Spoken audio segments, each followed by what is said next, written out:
तुम दोस्तों क्या हाल है, ठीक हो? अच्छा, ये सऊदी अरब में जो आलू है इसकी कदर इधर इधर है।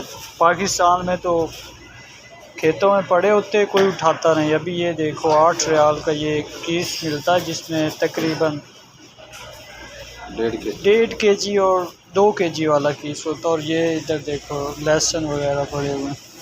ये भी उस्ताद मेरे ने उठाया, अभी ये प्राइस देखे। अच्छा, ये लोग ये बताओ ये कौन सी नस्ल का टमाटर है? अभी ये देखो छोटे छोटे से बच्चे हैं, वो अभी बड़े पड़े हुए हैं और ये छोटे हैं। और ये कितने का, ये देखो ये क्या सीन है यार। अभी ये किलो भी नहीं और 9 रियाल का है।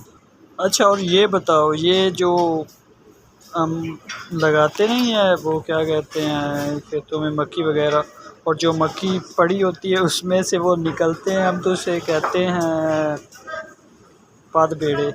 और आप लोग क्या कहते हैं बताना मुझे। ये देखो ये भी अभी 9 रियाल में दे रहे हैं, तकरीबन 1 kg भी नहीं है। अच्छा, ये देखो इधर एक और ख़ासियत है, इधर सऊदी अरब में हर अंडे पे आपको अलग अलग जो ट्रे बनी हुई उस पर आपको ना तारीख नज़र आएगी। पाकिस्तान में कौन सी तारीख लगाते हैं कि ये अंडा ख़राब हो जाएगा? कोई तारीख नहीं होती, कोई कुछ नहीं होता, बस बेईमानी उसके ऊपर अरूज पे है और बस खाई जाओ और बेईमानी की जाओ। बस सब लोग हराम खाते हैं, ख़ास कर ये शॉप वाले जो पाकिस्तान में हैं। अभी इधर आए हैं तो सख्त, जितना मैं इधर आके समझो चीज़ें देखी हैं, समझी है, तब पता चला कि पाकिस्तान में कितनी 2 नंबरी हो रही है।